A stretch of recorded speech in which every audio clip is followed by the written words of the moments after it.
Hello, this is Team Phoenix, just with a quick Witcher 3 video. Some time ago you may have seen that I did a video about getting mutations at level 20, from how you can go to Toussaint early, and then I used a combination of alchemy skills and Griffin School techniques to be able to get the mutations using a series of tactics against the extremely high level Red Skull monsters in the quest where you unlock mutagens.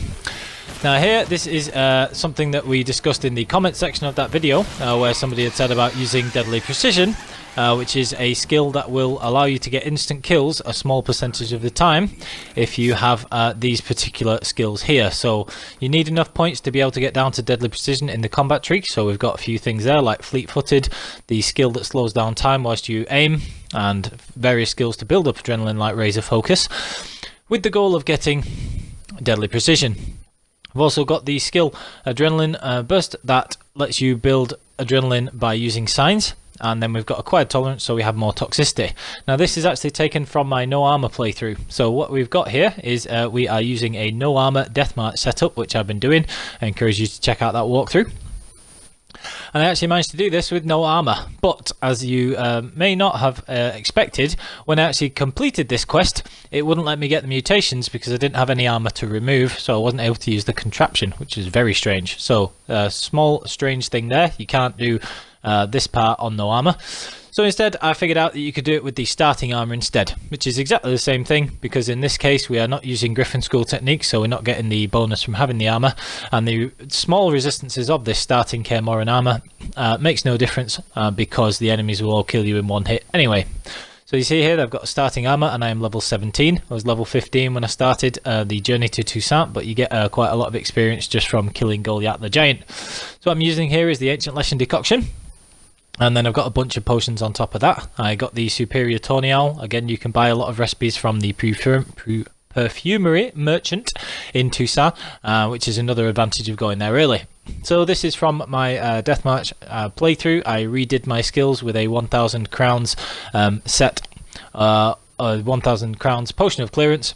And I've got all the skills going down to Deadly Precision, and then that Adrenaline Burst, and you can see there that straight away we get a point from Razor Focus, and this is actually towards the end of the quest. But the way that you can use Deadly Precision is if you get your adrenaline high enough, by using things like the Adrenaline Burst. So any use of signs will actually get you adrenaline as well. You can very quickly build adrenaline up.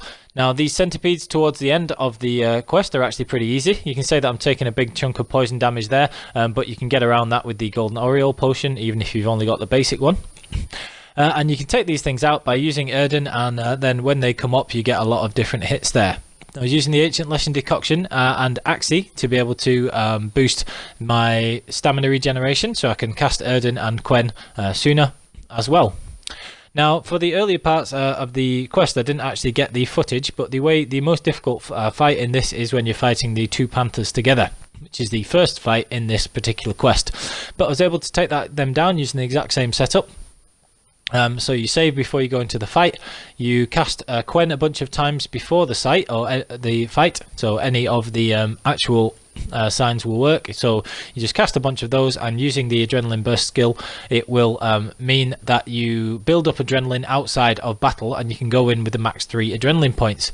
So then you save it before you start fighting these two panthers, and then you just hack at them a load of times, and what you need, they'll usually kill you quite a few times, but all you need to do is get that 6% chance with your 3 adrenaline points of killing one of them instantly. And once you've got that, it's just a matter of taking out the other one by keeping Quen up and then dodging round, and then eventually you'll be able to get enough fast attack hits in so that it will trigger Deadly Precision again. So you can see here you just keep doing tons of hits. It does no damage to these high level enemies, but it doesn't matter because all we want is for the chance for Deadly Precision to actually trigger.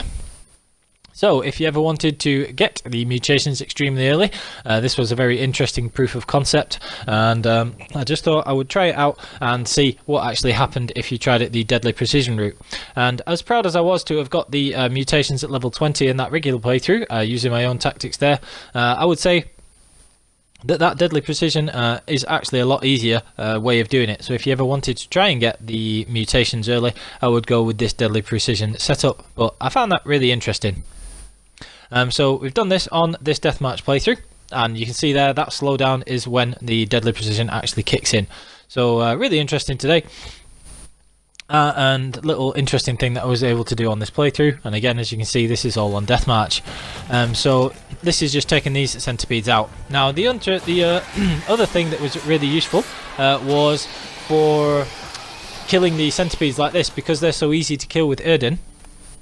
You can go and seek out the monster nests, and you want to avoid the ones that are archospore nests like the plague. You don't want to try and take those out, but you can actually go and find other giant centipede monster nests by going around the question marks undiscovered locations in Toussaint, and then you can kill the centipedes in the same way and also get yourself a bunch of red or greater red mutagens, which are very difficult to get early in the game and are quite rare. So this is the part that if you watch my Twitch stream of when I did this with the no armors, I couldn't actually get the mutations because I didn't have any armor to remove. It's a very strange. So I think you have to have a full set of armor in your inventory and have that removed, quote unquote, before you can get the mutations. So that was very interesting. So I'm just going to have a quick look through here. And it was Carlos Rex, just having a quick look at the previous video. That was the person who'd said about using deadly precision, which, like I said, was the other way of I was thinking of doing it. So there we've got the mutations in my no armor or playthrough of deathmatch, and I'll be able to respec into those for the rest of the thing.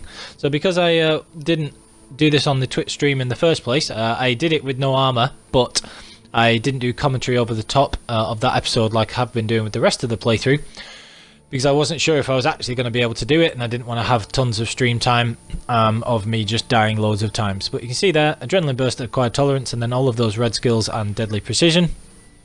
And I was able to do that, so that was tons of fun as a proof of concept. And considering that that's a level recommended 35 quest, doing it with no armor on deathmatch is pretty interesting. Or as it was in this case, the starting armor. So there you go. If you wanted to get the mutations early, I would heartily recommend doing the deadly precision way of doing it, because it's even easier than doing it with the setup that I was able to do on a regular playthrough at level 20.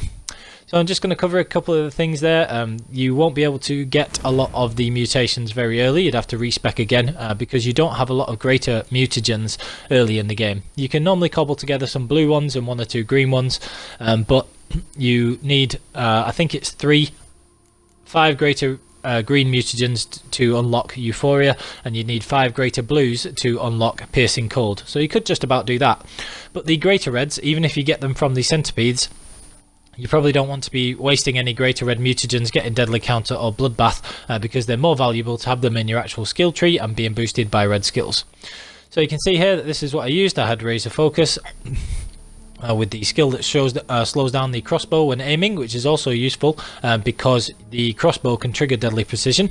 So you can use that versus the gargoyle that you have to fight in the same quest and just take a load of pot shots at it like that. And that was a ton of fun.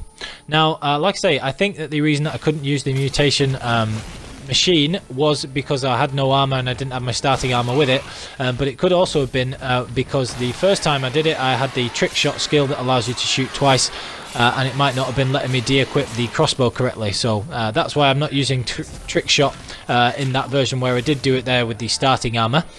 Trick shot is actually very effective with deadly precision if you want to use it, so use it at your own risk. It may stop you from using the machine afterwards. So like I say, I couldn't tell if it was because I did have no armor to remove, and so I had no armor in my actual inventory, and that was what was stopping me from using Professor Moreau's machine, and it could have been that I have the trick shot skill and that does something funny when you de-equip the crossbow. So just bear that in mind if you do want to try it with trick shot. So you can see there, you can also go around these monster nests, and you can collect some red mutagens as well before you carry on with the rest of the game, which is extremely useful. So I hope you enjoyed. Please like, comment and subscribe, and I hope you're enjoying my No Armour Deathmatch playthrough if you are watching it. I do love these proof of concept videos, and I'm enjoying playing The Witcher 3 yet another time. So thank you very much. Please like, comment and subscribe, and have a good day on the path.